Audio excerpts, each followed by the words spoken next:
दोस्तों, नवरात्रि का महापर्व बहुत ही शुभ और मंगलकारी माना जाता है। नवरात्रि के पूरे 9 दिन गंगा जल की हर एक बूंद की तरह पवित्र माने जाते हैं। ये शुभ समय भक्तों के जीवन में खुशियों की सौगात लेकर आता है। दोस्तों, आपको बता दें 2024 में इस साल मां दुर्गा घोड़े पर सवार होकर पृथ्वी लोक में पधारेंगी। शास्त्रों में वर्णित है कि तथा मान्यताओं के अनुसार अगर चैत्र नवरात्रि पर यदि माता दुर्गा का आगमन उनके वाहन सिंह पर नहीं बल्कि इस साल नवरात्रि पर मां दुर्गा का आगमन घोड़े पर होगा। घोड़े को मां दुर्गा का शुभ वाहन नहीं माना जाता है। ये युद्ध और प्राकृतिक आपदाओं का संकेत देता है। सत्ता में परिवर्तन होता है। लेकिन इस दिन अभिजीत मुहूर्त के साथ सर्वार्थ सिद्धि और अमृत सिद्धि योग का अद्भुत संयोग भी है, जिससे इस बार के नवरात्रि बहुत शुभ मानी जा रही है। सुबह 7:35 के बाद पूरे दिन सर्वार्थ सिद्धि और अमृत सिद्धि योग रहेगा। शास्त्रों के अनुसार माना जाता है कि 9 दिनों के इन नवरात्रि के दिन मां दुर्गा के 9 रूपों की विधिवत पूजा करने से व्यक्ति को हर एक कष्टों से निजात मिल जाती है और जीवन में सुख, सौभाग्य और समृद्धि की प्राप्ति होती है। दोस्तों, इस बार नवरात्रि पूरे 9 दिनों तक मनाई जाएगी। ना एक भी दिन कम ना ज्यादा, पूरे 9 दिनों तक मनाई जाएगी। मां शेरोवाली की विशेष रूप से पूजा आराधना की जाएगी। चैत्र नवरात्रि का महापर्व भी इस बार साल 2024 में चैत्र नवरात्रि 9 अप्रैल दिन मंगलवार से शुरू होंगे। रामनवमी के दिन इनका समापन होगा। दोस्तों, पंचांग के अनुसार साल 2024 में चैत्र शुक्ल पक्ष की प्रतिपदा तिथि 8 अप्रैल की रात्रि 11:50 से शुरू होगी। इसलिए उदया तिथि की वजह से पहला नवरात्र 9 अप्रैल के दिन रखा जाएगा। इस साल चैत्र नवरात्रि की शुरुआत 9 अप्रैल 2024 और समापन 17 अप्रैल दिन बुधवार 2024 को होगा। चैत्र नवरात्रि साल 2024 में पूरे 9 दिन के होंगे। ऐसे में चैत्र नवरात्रि पर माता दुर्गा की कृपा पाने के लिए कलश स्थापना का शुभ मुहूर्त है। चैत्र नवरात्रि घट स्थापना मंगलवार अप्रैल 9, 2024 को। घट स्थापना मुहूर्त सुबह 6:02 से सुबह 10:16। घट स्थापना अभिजित मुहूर्त सुबह 11:57 से दोपहर 12:48 तक है। शुभ मुहूर्त में की गई पूजा बहुत ही शुभ मानी जाती है। इससे समस्त देवी देवताओं की कृपा प्राप्त होती है और पूजा पाठ का फल कई लाख गुना प्राप्त होता है। ऐसे में जो व्यक्ति नवरात्र आने से पहले घर से ये चीजें हटा देता है तो उसके घर में मां वैष्णो का होगा आगमन, माता लक्ष्मी का होगा वास, मां शेरोवाली आपकी झोली खुशियों से भर देंगी। इसीलिए नवरात्र आने से पहले घर से ये चीजें फौरन हटा दें। दोस्तों, आज हम कुछ ऐसी ही गलतियों के बारे में जानेंगे जो अगर आपके घर में भी होती है तो माता लक्ष्मी कभी नहीं करती। ऐसे घर में प्रवेश फिर चाहे आप कितनी ही पूजा पाठ कर लो, माता लक्ष्मी ऐसे घर में कभी नहीं आती। ऐसे घर से देवी देवता भी हमेशा दूर रहते हैं। नमस्कार दोस्तों, पूरी जानकारी को देखने के लिए इस वीडियो को अंत तक जरूर देखें। सच्ची श्रद्धा से कमेंट बॉक्स में लिखें जय माता दी। माता रानी के लिए एक लाइक तो बनता है। दोस्तों, सबसे पहले नवरात्रि के पहले ही मंदिर की अच्छी तरह से साफ सफाई कर ले। मंदिर के अंदर अगर पुरानी मालाएं हैं, टूटी फूटी मूर्तियां हैं, उसके साथ ही खाली माचिस के डिब्बे रखे हुए हैं तो उन्हें बाहर फेंक दे तथा टूटी मूर्ति को किसी नदी में प्रवाहित कर दे। घर में छोटे बच्चों को नवरात्रि का व्रत नहीं रखना चाहिए। इससे उनकी जान को खतरा हो सकता है, क्योंकि इस व्रत में शरीर को अधिक शक्ति की जरूरत होती है। माता शेरोवाली की तस्वीर अगर कांच के फ्रेम की है और वो कांच हल्की सी भी अगर टूटी हुई हो तो ऐसी कांच को बदल वाले या ऐसी तस्वीर को जल में विसर्जित कर दें। टूटी मूर्ति की पूजा करने से, टूटी तस्वीर की पूजा करने से आपकी श्रद्धा, भक्ति, व्रत आदि सब टूट जाता है। आपका व्रत खंडित हो जाता है। दोस्तों, नवरात्रि के 9 दिन बहुत ही पवित्र होते हैं। नवरात्रि के इन 9 दिनों में आचार, विचार और घर को साफ सुथरा और पवित्र रखना अति आवश्यक है। इसीलिए नवरात्रि के 9 दिनों में ब्रह्मचर्य का पालन किया जाता है और तामसिक भोजन ग्रहण नहीं किया जाता। नवरात्रि के 9 दिनों में माता रानी के भक्तों को प्याज, लहसुन, मांस, मदिरा और अंडे से दूर रहना चाहिए। अधिकतर भक्त इन नियमों का पालन भी करते हैं, लेकिन वो एक गलती कर बैठते हैं। वो नवरात्रि के 9 दिनों में अपने घर इन चीजों को रख लेते हैं। ऐसा भूलकर भी नहीं करना चाहिए। भागवत पुराण के अनुसार नवरात्रि के 9 दिनों तक माता रानी अपने भक्तों के घर में वास करती है। अगर आप भी चाहते हैं कि माता रानी आपके घर में वास करें तो आप अपने घर के वातावरण को पवित्र रखें और नवरात्रि शुरू होने से पहले ही अपने घर से प्याज, लहसुन, मीट, अंडा और मदिरा को बाहर निकाल दें। अपने घर को साफ रखें। इन वस्तुओं को घर से बाहर निकालने के बाद अपने घर में गंगाजल का छिड़काव अवश्य करें। भगवद गीता में भगवान कृष्ण कहते हैं, बगैर गंगा जल छिड़काव कोई भी मंगल कार्य सफल नहीं माना जाता। गंगा जल का छिड़काव स्वयं भगवद गीता में श्री कृष्ण ने बताया था। अगर आपके घर में गंगाजल न हो तो मार्केट से गौमूत्र ला सकते हैं और गौमूत्र लाकर आप गौमूत्र का अपने घर में छिड़काव करें। बस थोड़ा सा पानी में डाल लें। इससे आपके घर का वातावरण पवित्र हो जाएगा। घर में मौजूद नकारात्मक ऊर्जा भी नष्ट हो जाएगी और जिस घर में वातावरण पवित्र होता है और नकारात्मक ऊर्जा नहीं होती, वहां माता रानी का वास सदैव होता है। नवरात्रि के पहले आप अपने पूरे घर की अच्छी तरह से साफ सफाई कर ले। घर में जो भी फालतू सामान है, फटे पुराने कपड़े, उन्हें बाहर निकाल दें। घर में बेकार पड़ा सामान नकारात्मक ऊर्जा लाता है, इसीलिए गंदगी बिल्कुल भी ना करें। धूप दीप जलाकर वातावरण को स्वच्छ रखें। दोस्तों, माता के आगमन के लिए घर का दरवाजा जरूर सजाना चाहिए। इससे माता आकर्षित होती है और घर के द्वार में प्रवेश करती है। माँ के आगमन के लिए द्वार को फूलों से सजाना चाहिए। दोस्तों, कई लोग ऐसे हैं जो माता रानी की चौकी कागज बिछाकर बनाते हैं, जो कि बिल्कुल गलत माना गया है।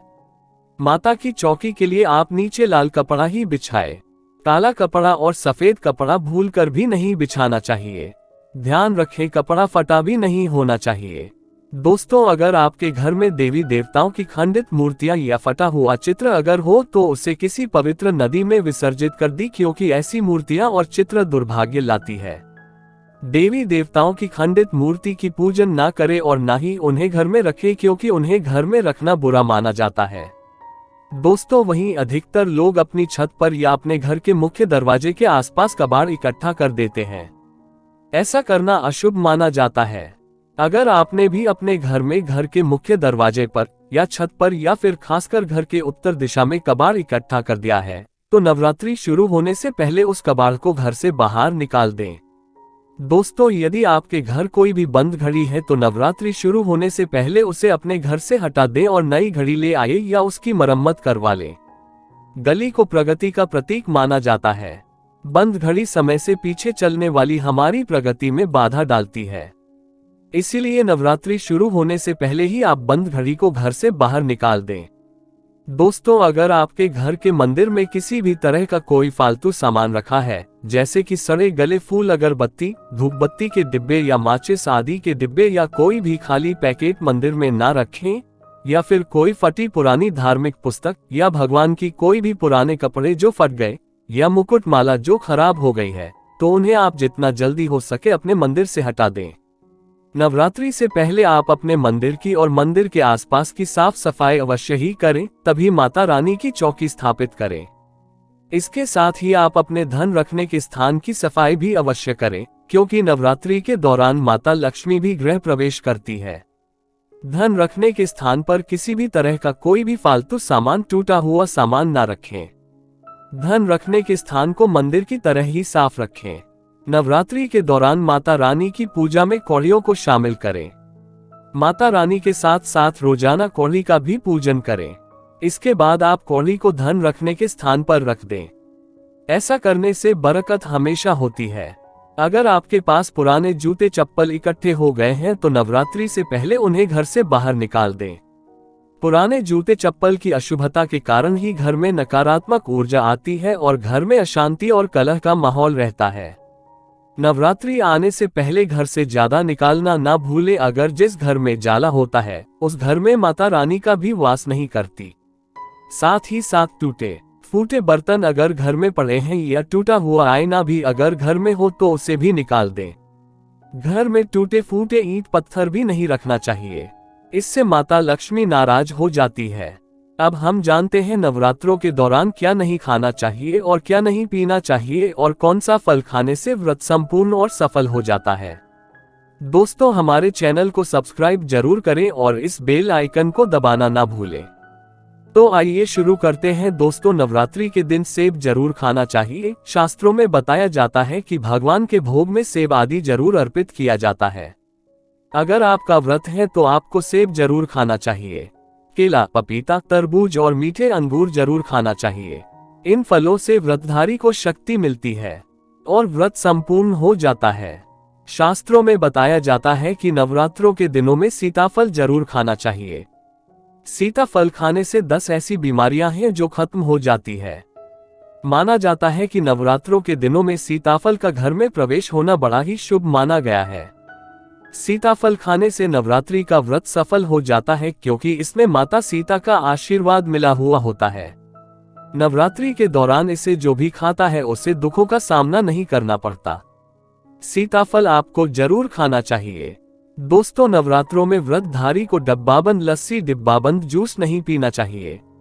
उसमें कई केमिकल मिले होते हैं जिसके कारण आपका व्रत टूट सकता है। जब भी आप फलों का जूस पिए तो याद रखें उसमें नमक न डालें, नहीं तो व्रत टूट जाएगा। साथ ही साथ जूस में बर्फ भी नहीं डालना चाहिए। फलों का सादा जूस पीने से व्रत सफल होता है। दोस्तों, नवरात्रि के दौरान सिंघाड़े का आटा या कुट्टू का आटा खाने से पहले ये देख ले कि आटा पुराना नहीं होना चाहिए, क्योंकि पुराने आटे में कीड़े वगैरह पड़ जाते हैं, जिसके कारण आपका व्रत टूट सकता है, क्योंकि ये छोटे छोटे कीड़े हमें दिखाई नहीं देते और आपके मुंह तक पहुंच जाते हैं। ऐसा आटा खाना मतलब कीड़े मकोड़ों का मांस खाने के बराबर माना गया है। दोस्तों, नवरात्रि के दौरान आप शाम के समय खाने में दही ले सकते हैं, आलू वगैरह खा सकते हैं, साबूदाने की टिकिया बनाकर खा सकते हैं, साबूदाने की और आलू के पापा भी खा सकते हैं। कई सब्जियां तो ऐसी हैं जो नवरात्रि के दौरान भोजन में शामिल कर सकते हैं। इससे आपको एनर्जी मिलेगी। नवरात्रि के दौरान आप दूध पी सकते हैं जो आपको ताकत देगा। चाय वगैरह भी पी सकते हैं, लेकिन याद रहे उसमें नमक न डालें। एक बात का ध्यान रहे, व्रतधारी को पेट भर खाना यानी गले तक भोजन नहीं करना चाहिए, नहीं तो व्रत रखने का कोई भी फायदा नहीं होगा। थोड़ा थोड़ा खा सकते हैं। दोस्तों, नवरात्रि के 9 दिन आदि शक्ति मां दुर्गा को समर्पित होते हैं। नवरात्रि के 9 दिन माता रानी के 9 अलग अलग स्वरूपों का पूजन किया जाता है। नवरात्रि के 9 दिनों में माता रानी को अलग अलग स्वरूप के हिसाब से अलग अलग भोग अर्पित किए जाते हैं। लेकिन क्या आप जानते हैं कुछ ऐसी वस्तु है जिन्हें नवरात्रि के दौरान भूलकर भी माता रानी को अर्पित नहीं करना चाहिए। अगर इन वस्तुओं को आप गलती से भी माता रानी को अर्पित कर देते हैं तो आपको व्रत और पूजन का पूर्ण लाभ नहीं होगा। इसीलिए माता रानी की कृपा प्राप्त करने के लिए आपको ये जानना अति आवश्यक है कि वो कौन सी ऐसी वस्तु है जो माता रानी के पूजन में भूलकर भी इस्तेमाल नहीं करना चाहिए। तो आइए मां का जयकारा लगाते हुए वीडियो को शुरू करते हैं। दोस्तों, नंबर 1, नवरात्रि के दौरान शादीशुदा महिलाओं को सफेद कपड़े पहनकर पूजा पाठ नहीं करना चाहिए। साथ ही साथ काले कपड़े भी नहीं पहनना चाहिए। इससे पूजा, व्रत आदि खंडित हो जाती है। माता की चौकी जब आप लगाए तो उसके नीचे कागज नहीं लगाना चाहिए। माता की चौकी हमेशा लाल कपड़ा बिछाकर ही बनाना चाहिए। हमेशा याद रहे, नवरात्रों के इन 9 दिनों तक व्रतधारी को अपना आसन मां की चौकी के आगे ही लगाना चाहिए और वहीं पर आपको सोना चाहिए। मंदिर को नवरात्रों के दौरान अकेला नहीं छोड़ा जाता, बहुत ही अशुभ माना जाता है। इससे दुर्गा माता नाराज हो जाती है और हमेशा के लिए चली जाती है। दोस्तों, नंबर 2, नारियल। हिंदू धर्म में नारियल को समृद्धि, धन, श्रद्धा और सम्मान का सूचक माना जाता है। नारियल को श्रीफल भी कहा जाता है। नारियल को सुख समृद्धि में वृद्धि करने वाला माना जाता है। नारियल तो हर मांगलिक कार्य में विशेष महत्व होता है। जैसे कि आप सभी जानते हैं कि माता रानी के कई मंदिरों में नारियल से बलि भी दी जाती है और माता रानी के पूजन में नारियल का इस्तेमाल हम सभी करते हैं। खासकर कलश की स्थापना नारियल रखकर ही की जाती है। माता रानी के पूजन में हम नारियल इस्तेमाल करते समय कुछ गलतियां कर बैठती है। दोस्तों, नारियल कई प्रकार के होते हैं। एक हरा, दूसरा सूखा जिसके अंदर पानी होता है। जिन्स नारियल के अंदर पानी होता है। माता रानी के पूजन में सदैव पानी, बाला और जटा वाला नारियल ही इस्तेमाल करें। नारियल का पूर्ण होना चाहिए। नारियल चटका हुआ, क्या टूटा हुआ नहीं होना चाहिए, क्योंकि साबुत नारियल ही पूर्ण और पवित्रता का प्रतीक होता है। साबुत नारियल ही सुख समृद्धि का प्रतीक होता है। साबुत नारियल को ही श्रीफल यानी कि मां लक्ष्मी का फल कहा जाता है। नवरात्रि में माता रानी के कलश की स्थापना करते समय जटा वाला यानी पानी वाला नारियल ही कलश पर स्थापित करना चाहिए। साथ ही यह ध्यान रखना चाहिए कि नारियल को सदैव कलश के ऊपर लेटाकर रखना चाहिए। घट स्थापना करते समय कभी भी नारियल को खड़ा करके नहीं रखा जाता। नारियल को सदैव लेटाकर कलश के ऊपर रखा जाता है। साथ ही नारियल को स्थापित करने से पहले आप नारियल को लाल कपड़े में लपेटकर उस पर और फिर लाल चुनरी उड़ाकर आप नारियल को कलश के ऊपर स्थापित करें। शास्त्रों के अनुसार कलश के ऊपर जब सही तरीके से नारियल रखा जाता है और सही प्रकार का नारियल रखा जाता है, तभी ही व्रत और पूजन का पूर्ण फल प्राप्त होता है। ये भी ध्यान रहे कि महिलाएं माता रानी को नारियल अर्पित तो कर सकती है, लेकिन कभी भी माता रानी के सामने नारियल को भूलकर भी न तोड़ें, क्योंकि नारियल बीज रूप होता है और स्त्रियां बीज रूप से ही शिशु को जन्म देती है। इसीलिए कभी भी महिलाओं को नारियल नहीं तोड़ना चाहिए। दोस्तों, नंबर 3, लौंग। लौंग हम सभी माता रानी के पूजन में इस्तेमाल करते हैं, लेकिन लौंग का इस्तेमाल करते समय एक बहुत बड़ी गलती कर बैठते हैं। हमेशा ध्यान रखना चाहिए कि माता रानी को सदैव फूल वाली लौंग ही अर्पित करना चाहिए। जिस लौंग के ऊपर फूल नहीं होता या फिर जिस लौंग के पीछे लकड़ी की डंडी नहीं होती, उसको आप माता रानी के पूजन में भूलकर भी इस्तेमाल ना करें। फूल वाले लौंग को ही पूर्ण माना जाता है और माता रानी के पूजन में कोई भी अपूर्ण वस्तु, कोई भी खराब वस्तु या टूटे हुए अक्षत इस्तेमाल नहीं करना चाहिए। इसीलिए सदैव माता रानी के पूजन में फूल वाली लौंग का ही इस्तेमाल करें। दोस्तों, नंबर 4, तुलसी के पत्ते अर्पित नहीं करने चाहिए। माँ दुर्गा के पूजन में तुलसी पत्र का इस्तेमाल करना वर्जित माना जाता है। तुलसी पत्र के अलावा मामला भी माता रानी को अर्पित नहीं करना चाहिए और दुर्गा भी माता रानी को अर्पित नहीं करना चाहिए। दुर्वा भगवान श्री गणेश को अति प्रिय है। नवरात्रि में आप भगवान गणेश को दूर्वा अर्पित कर सकते हैं। भगवान विष्णु जी को तुलसी के पत्ते अवश्य अर्पित कर सकते हैं, लेकिन माता रानी को भूलकर भी तुलसी के पत्ते या दूर्वा अर्पित ना करें। माता रानी को सफेद फूल भी अर्पित न करें। माता रानी को सदैव लाल रंग के फूल अर्पित करने चाहिए। लाल रंग के फूल माता रानी को अति प्रिय है। खासकर माता को गुड़हल और कमल के फूल अति प्रिय है। शास्त्रों में बताया जाता है कि घर में माता रानी की 2 या 3 मूर्तियां या फोटो नहीं होने चाहिए। इस बात का भी आप विशेष ध्यान रखें कि माता रानी के पूजन में कोई भी खंडित चीज इस्तेमाल ना करे। खंडित चीज जैसे कि चटका हुआ या टूटा हुआ दीपक या फिर अटका हुआ कोई बर्तन। साथ ही ये भी ध्यान रहे कि लोहे के और प्लास्टिक के बर्तन आप माता रानी के पूजन में इस्तेमाल न करें, क्योंकि प्लास्टिक के चाइनीज बर्तन हड्डियों के पाउडर से मिलकर बनते हैं। ऐसा ना करें। ऐसे बर्तनों को माता रानी के पूजन से सदैव दूर रखें। माता रानी को जो पुष्प अर्पित कर रही है उन्हें सूंघे नहीं। सुनते हुए फूल या गिरे हुए फूल या फिर मुरझाए हुए फूल माता को अर्पित ना। दोस्त, नवरात्रि के अष्टमी और नवमी तिथि पर कन्या पूजन का विधान है। ऐसे में आप अष्टमी और नवमी को इन दोनों तिथियों में कन्या पूजन अवश्य ही करें। शास्त्रों में 9 दिनों के नवरात्रि को बहुत ही शुभ और मंगलकारी माना जाता है और वही 8 दिनों की नवरात्रि को अच्छा नहीं माना जाता। ऐसे में 10 दिनों की नवरात्रि बहुत ही शुभ मानी गई है। शास्त्रों के अनुसार नवरात्रि के दिनों में माता रानी का पूजन करने से, कन्या पूजन करने से मां अभय वरदान प्रदान करती है। श्रीधर की तरह सच्चे हृदय कोमल वाले व्यक्ति के सभी कष्टों का निवारण मां शीघ्र ही करती है। मां की उपासना से विनम्रता का विकास होता है। सभी कष्ट, दरिद्रता, दुख, कष्ट नष्ट हो जाते हैं। नवरात्रि में माता रानी का व्रत और पूजन किया जाता है, लेकिन नवरात्रि के दौरान सबसे ज्यादा महत्व होता है कन्या पूजन का। दोस्तों, माना जाता है व्रत और उपासना से माता रानी इतना प्रसन्न नहीं होती है जितना कि कन्या पूजन से होती है। नवरात्रि में छोटी छोटी कन्याओं को माता रानी का स्वरूप माना जाता है। कन्याओं को भोग लगाया जाता है, उन्हें प्रसन्न किया जाता है और बदले में आशीर्वाद मांगा जाता है। कन्याओं को प्रसन्न करने के लिए गिफ्ट आदि उपहार वगैरह दिए जाते हैं।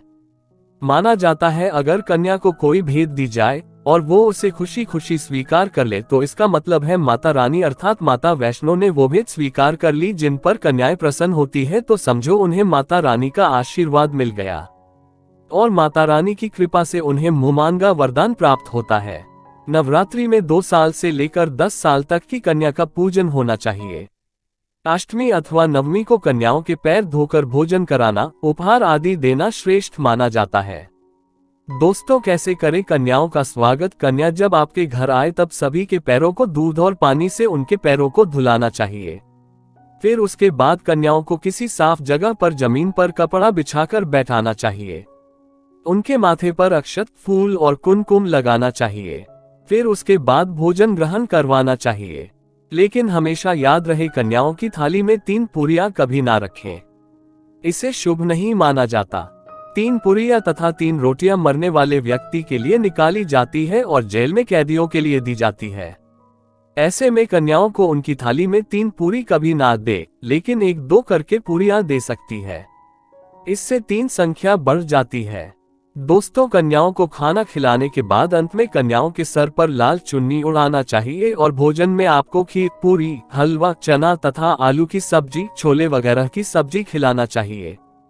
पनीर आदि भी खिलाया जा सकता है, लेकिन भूल से भी लहसुन और प्याज का इस्तेमाल कभी ना करें, अन्यथा अनर्थ हो जाएगा।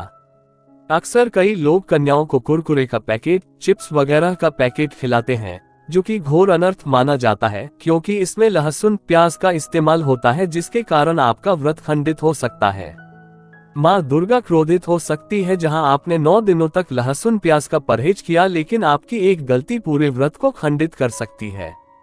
कन्या को डब्बाबंद कोई भी ऐसी चीजें ना खिलाएं जिसमें लहसुन प्याज होता है।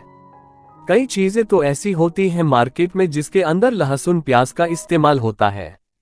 ऐसा आप कभी मत करना। दोस्तों, कई लोग कन्या पूजन में खाना घर पर नहीं बनाते और मार्केट से रेडीमेड लाकर ही खिलाते हैं तथा दही जलेबी खिलाते हैं, जो कि शुभ नहीं माना जाता। भले ही आप दही जलेबी खिला सकते हैं, परंतु माता को घर का बना हुआ शुद्ध भोजन ही अति प्रिय है। खासकर नवरात्रों के दौरान घर में पक्का खाना अवश्य बनाना चाहिए। माता रानी बहुत प्रसन्न होती है। घर का बना पक्का खाना ही कन्याओं को खिलाना चाहिए। हमेशा याद रखें, कन्याओं को प्लास्टिक के बने दोने में खाना नहीं खिलाना चाहिए। ऐसे बर्तन पूजा पाठ के लिए शुद्ध नहीं, अशुभ होते हैं। कन्याओं को हमेशा स्टील के बर्तन या पत्तों से बने बर्तनों में ही भोजन कराना चाहिए। बहुत ही शुभ माना गया है। दोस्तों, भोजन कराने के बाद कन्याओं की थाली में एक लौंग जरूर रखना चाहिए, क्योंकि लौंग देवी शक्ति तथा दुर्गा माँ को बहुत प्रिय है। लौंग माता शक्ति का प्रतीक होती है। लौंग में नवदुर्गा का वास होता है।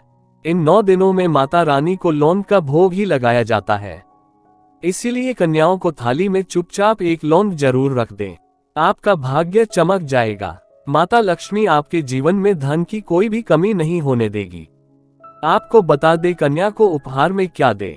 कन्याओं को खुश करने के लिए उनकी थाली में दक्षिणा डालें, ताकि आपके घर में संपन्नता बनी रहे तथा धन की कोई भी कमी ना हो। कन्याओं को कोई सुंदर गिफ्ट दे सकते हैं। शास्त्रों में बताया जाता है कि कन्या जितना खुश होती है, माता रानी उतना ही जल्द फल की प्राप्ति प्रदान करती है। ऐसे में आप कन्याओं को चॉकलेट बॉक्स दे सकते हैं तथा खूबसूरत कपड़े दे सकते हैं। याद रहे, काले कपड़े ना दे और स्टील के बर्तन भी गिफ्ट के तौर पर दे सकते हैं। याद रहेगी, कन्याओं को लोहे का कोई भी सामान नहीं देना चाहिए। दोस्तों, जब कन्या अपने घर के लिए प्रस्थान करे तो उनके चरण जरूर छू लें और अपने मन में अपनी प्रार्थना को पूरा करें। सच्चे दिल से मांगी हुई मुराद माता रानी अवश्य ही पूरी करती है।